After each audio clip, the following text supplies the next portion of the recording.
नमस्कार मित्रांनो, मी भूषण. मला ड्रायव्हिंग क्षेत्रात येऊन फार काही काळ झाला नाही. अगदीच 2 ते 3 वर्ष झाले असतील. त्यानंतर मी काही महिन्यात एसटी महामंडळात ड्रायव्हर पदावर रुजू झालो. कधी माझी ड्युटी रात्रीला सुद्धा राहत असे, त्यामुळे मी बरेच अनुभव घेतले आहेत. त्यातीलच एक अनुभव तुमच्यासोबत शेअर करत आहे. त्या रात्री माझी नाईट शिफ्ट होती. मला गाडी घेऊन कोल्हापूर ते सावंतवाडी जायचं होतं. दिवस थंडीचे असल्यामुळे मला लागणारे साहित्य मी सोबत आणले होते, जसे की मोफलर, हातमोजे, कारण माझे हात थंडीने चांगलेच गारठत असत. डेपोत आलो, गाडीची नोंदणी केली आणि माझ्या गाडीजवळ आलो. आता रात्रीचा प्रवास म्हटला तर गाडीचे टायर चेक करावेच लागणार होते, कारण प्रवास जरा दूरचा होता. रस्त्यात काही अडचण नको म्हणून तेही कार्य पार पडलं. तेवढ्यात माझ्या सोबती कंडक्टरचा आवाज मला आला, "अरे काढ भूषण गाडी, बराच वेळ झालाय." मी वळून मागे पाहिले तेव्हा भिंगाचा चष्मा घातलेले विनायक काका हातात तिकीट काढण्याची मशीन घेऊन माझ्या जवळ येत होते. विनायक काका वयाने आणि अनुभवाने सुद्धा माझ्यापेक्षा जरा मोठेच होते. कंडक्टर पेशात त्यांना 20 वर्षाच्या वर झाली होती. आज त्यांची ड्युटी माझ्या बरोबर होती. "हो हो काका, काढतो." म्हटलं, "गाडीचे टायर जरा चेक करून घ्यावे." "बर, झालीत ना चेक करून, काढ बाबा गाडी." "काय थंडी आहे बुवा, हा डिसेंबरचा महिना म्हणजे बर्फच अंगावर घेतल्यासारखा आहे." त्यांच्या या गोष्टीवर आम्ही दोघेही हसलो. मी गाडीत चढून माझ्या ड्रायव्हर सीटवर बसलो आणि विनायक काका सुद्धा त्यांच्या सीटवर बसायच्या आधी त्यांनी 2 वेळा बेल वाजवली आणि ते प्रवाशांना आवाज देत म्हणाले, "चला, सुट्टे पैसे बाहेर काढून ठेवा आणि कोणीही 500ची नोट देऊ नये, नाहीतर सरळ शेवटच्या स्टॉपवर पैसे मिळतील." ते बसले आणि दार ओढून घेतलं. मीही गाडी चालू केली आणि डेपोच्या बाहेर घेतली. गाडीमध्ये मोजकेच प्रवासी दिसत होते. थंडीमुळे गाडीत कोणालाही एकमेकांशी बोलण्यात इंटरेस्ट नव्हता. सगळेजण आपापल्या परीने अंग तोंड गुंडाळून आपल्या आपल्या सीटवर झोपून किंवा खिडकीतून बाहेरचे जेवढे दृश्य दिसेल तेवढे पाहत होते.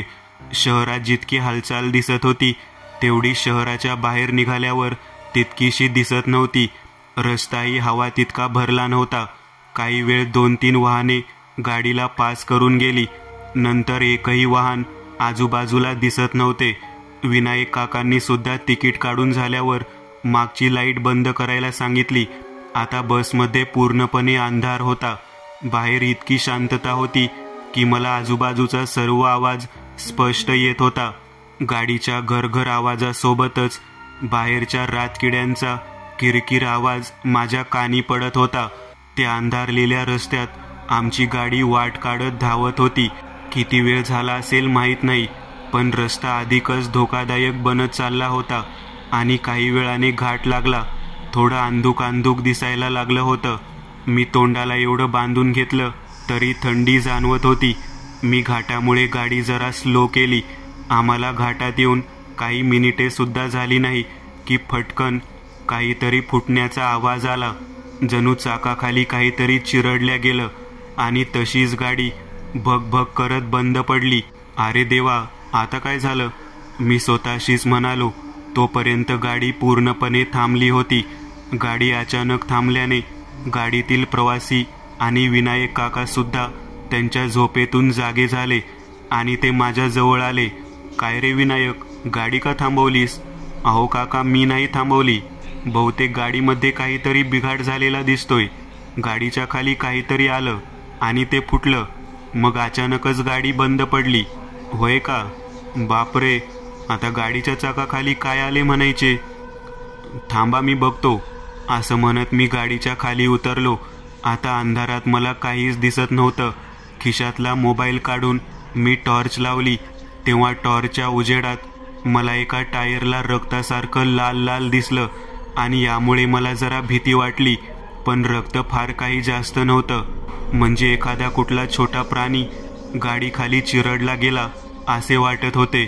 पण मग गाडी बंद का पडली त्याचे काय कारण होते ते मात्र मला समजत नव्हते. मी टॉर्च बंद केली तेव्हा एका क्षणी वाटले की गाडीच्या खाली अंधारात कोणीतरी आहे, अंग मुडपून, आणि ते रागाने माझ्याकडेच बघत आहे. मी पुन्हा टॉर्च चालू केली तर पुन्हा तिथे फक्त गाडीचे दुसरे टायर दिसत होते.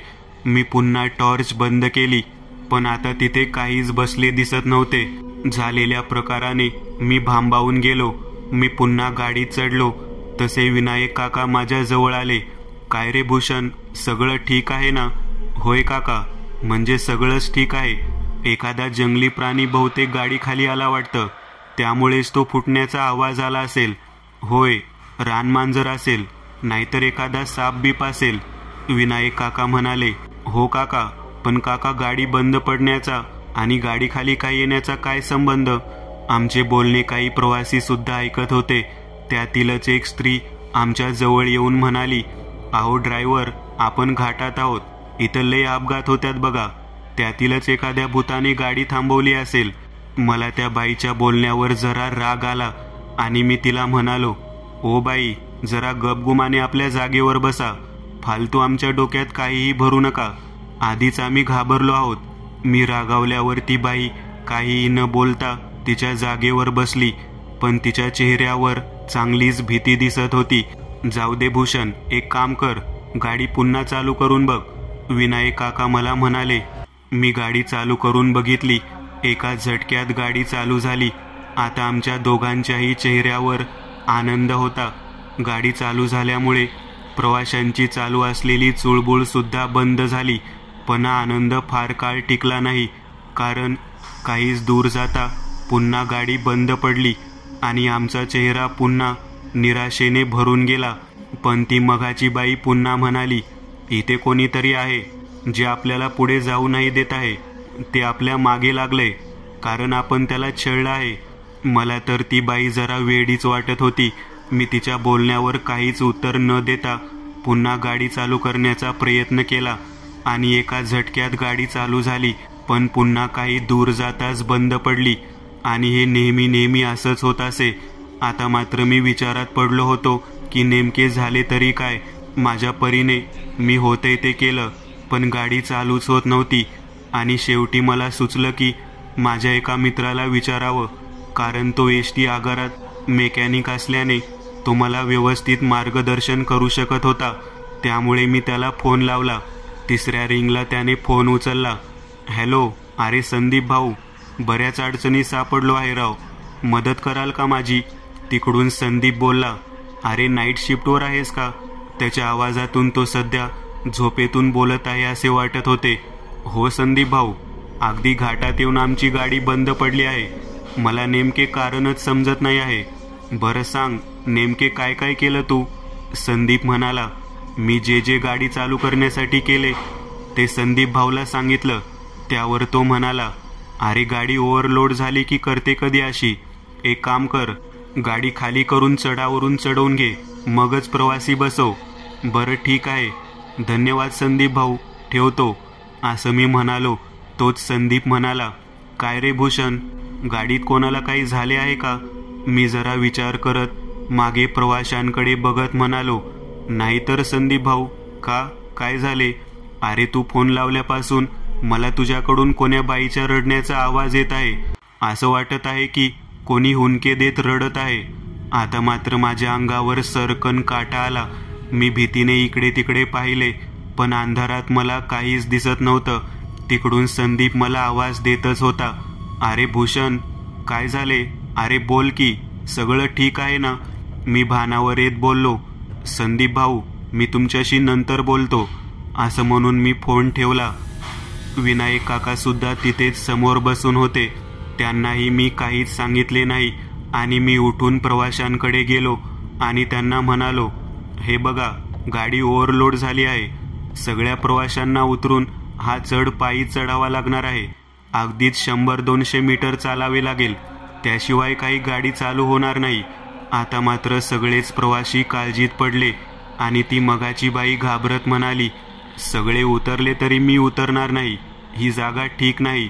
आधीच माझ्या पायाला दुखापत आहे, माझ्याकडून चालणे होणार नाही. मी त्या बाईला समजावले, पण ती बाई समजत नव्हती. शेवटी मी तिला म्हटले, ठीक आहे बाई, तुम्ही थांबा, पण बाकीचे सगळे प्रवासी मात्र उतरा.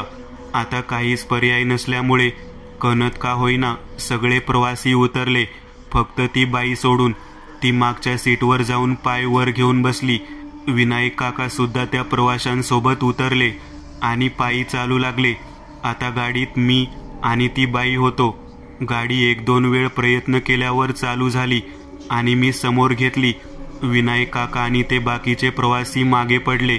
आम्ही अगदी 50 ते 70 मीटर पुढे गेलो असेल, तोच आमच्या गाडीच्या समोर एक पांढरा ससा आला. आता अचानक तो आल्यामुळे मी जरा घाबरलो.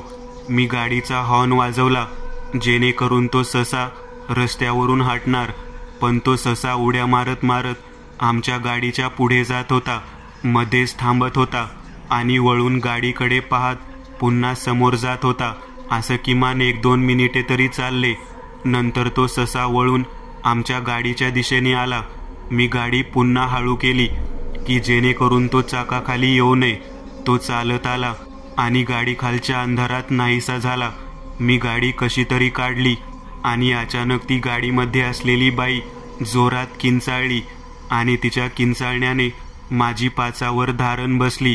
मी गाडी थांबवली आणि मागची लाईट लावली तर ती बाई मागच्या सीटवरून खाली कोसळली होती आणि तिच्या डोक्यातून रक्त वाहत होतं. अरे देवा, हे काय झाले? मी घाबरून माझ्या सीटवरून उठून गाडी बंद करून मागच्या दिशेने धावलो.